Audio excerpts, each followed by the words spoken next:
Long ball number two here for Monday, March 31st. The Oakland Roots took on Las Vegas Lights in USL Championship action. Most notably, it's the second game in the Oakland Coliseum, the very large and historic former home of the Oakland A's baseball team.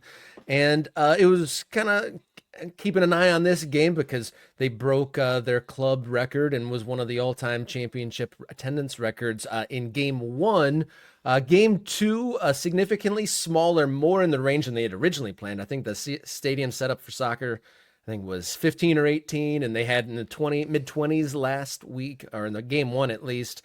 This one, I think, was in the teens, more kind of what they were expecting, but kind of what got our eyebrows raised was more the online barbs between the two squads. Yeah, well, look, a note about the attendance, all right? A note about the sort of come down for Oakland.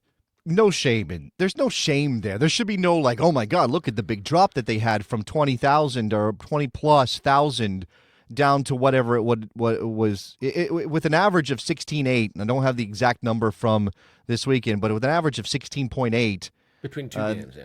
Between two games, then obviously if they were over 20 the first match, then they're below, they're down in the 12,000 range for this game against Las Vegas. And again, so much was loaded into the soccer celebration that was their home opener, their first ever game at the Coliseum. They have done so much good work in the community building something in Oakland that feels substantial and has roots. No pun intended. I mean, they probably chose that name because of this reason, but they wanted to establish roots in Oakland that went beyond just, hey, we're selling a product. Right, or come out, bring your family out and buy a hot dog and watch some soccer. Like they're trying to be more than that. Obviously, the A's decamping for Sacramento has changed the complexion of sports in Oakland, which leaves a big gap. Now, it's going to be tough for a second division soccer team to step fully into the breach left by a Major League Baseball team with so much history, but there still should be something there. And this led to the back and forth that you're talking about. So let me get rid of this first, and we can show you what happened online. Here's Las Vegas Lights. This is over on Elon Musk's website. Hello, Oakland. We are here in our new baseball team's old stadium because obviously the idea is that the A's are eventually going to be in Vegas. They're not this season. They're playing in a minor league baseball venue in Sacramento, but eventually they're going to be in Vegas.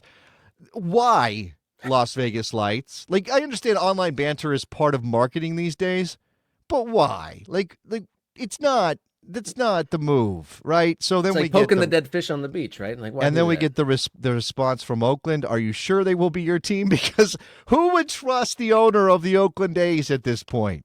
Also, by the way, owner of the San Jose Earthquakes, just to mention this, it's the same guy. Who would trust the ownership of the Oakland A's at this point? I wouldn't. Never in a billion years. And then obviously the Roots, just to kind of lean in a little bit, their own here to stay, right? Implying that this is a team that's not going anywhere. And, maybe there's a reason if you go look at the responses to this post.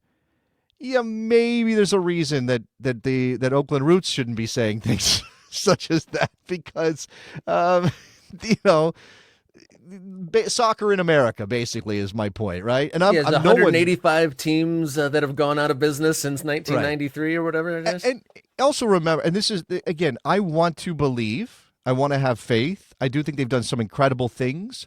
Everything I see about the Roots is impressive, but they had to move quickly to get where they are. This is a team that was barely. I think they were starting amateur. There was talk about them being like maybe a high amateur team or a NISA team at one point when that thing was getting launched. Mm-hmm. And then it was like, well, wait a second, there's an opening here, and we'll scramble our way. And even playing in the championship rather than League One. I mean, Oakland's a big market. I'm not saying they don't belong in the championship based on the market size. But to be playing in the championship rather than League One and sort of building your way up over the course of seasons and seasons and seasons. I mean, this is what happens in American soccer. You get stood up as a club, and suddenly it's like, well, we got to keep moving forward. We got to keep going to the bigger league. We got to make this bigger choice. And sometimes you sacrifice your identity. Right? Ask Detroit City fans how they feel about all the things that have happened to their club over the last 5 or 6 years. But those two clubs are like a little bit linked in that path that they kind of like with the landscape that American soccer had provided, they kind of went the path that they kind of had to, and look Yeah. where the other destinations they could have landed are compared to the USL Championship Yeah. now. But by the way, worth noting in terms of the result, it was a 0-0 draw at the Coliseum. So no goals, shutouts pitched by both sides, I guess is kind of we want to keep the baseball thing going. I like, yeah, a good, clean game, perfect game by two starting goaltenders in this tilt. Sure. Sure. Brandon Brasted in the comments there talked a bit of trash. Didn't lose, motivated both supporter bases, like an 8.2 out of 10. That's fair Okay, enough. so let's real quick, and I don't And want thank you to Jose for the sticker. Yeah, I want to acknowledge general USL Championship results, and lots of really interesting things happening in that league beyond just this. Right, we were focusing on Oakland because I got the shirt, because they moved into a big venue, because they're trying to do some things in terms of attendance, and it's worth talking about that. But when we talk about the league itself, the way that it's moving forward, the result we want to obviously address the fuller picture, the results across the league, and all of those things. I guess what I was going to say though is, do we need to come down opinion wise on whether this banter is good, bad? Does it ultimately matter? Should Vegas be taking a shot when they arrive? Does Oakland need to clap back? Does there need to be any of this? Is that something that makes it more interesting for supporters? Because again, if you go and read the replies to both of those posts, the first one being by the Lights, and then obviously the Oakland one where Here to Stay with their team photo, there's a lot of people, undermining, being critical of the Lights for taking a shot to begin with, and basically talking trash to any fan base. And then obviously with Oakland, it's like, are you sure you're going to be there? What about your stadium problems? What about this? What about that? What about the other thing? And it's like, does any of this bring us positivity, or is it all kind of rooted in negative vibes? I think any sort of connectivity, I think people remember emotional reactions, and people saw that and felt a certain way, both soccer and otherwise, just general sporting interests.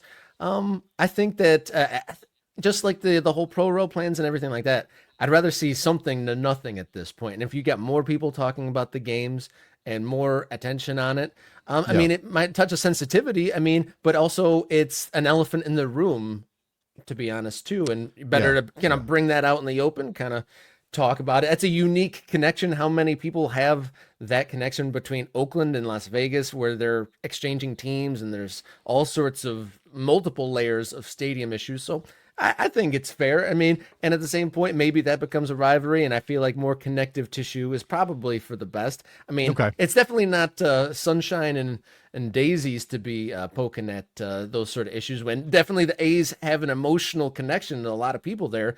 I remember still some of the broadcasts of like the last home games from the Oakland A's, and there was lots of people in tears over that. That meant a whole lot to a lot of people. So not necessarily classy, but at the same time, is that even part of Las Vegas Lights' brand too? They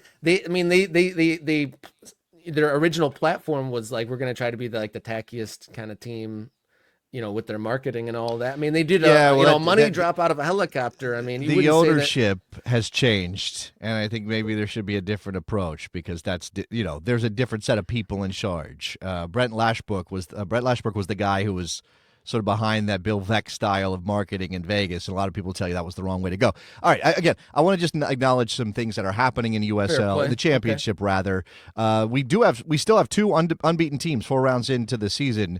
Louisville City, no surprise, very good team. They beat Detroit City.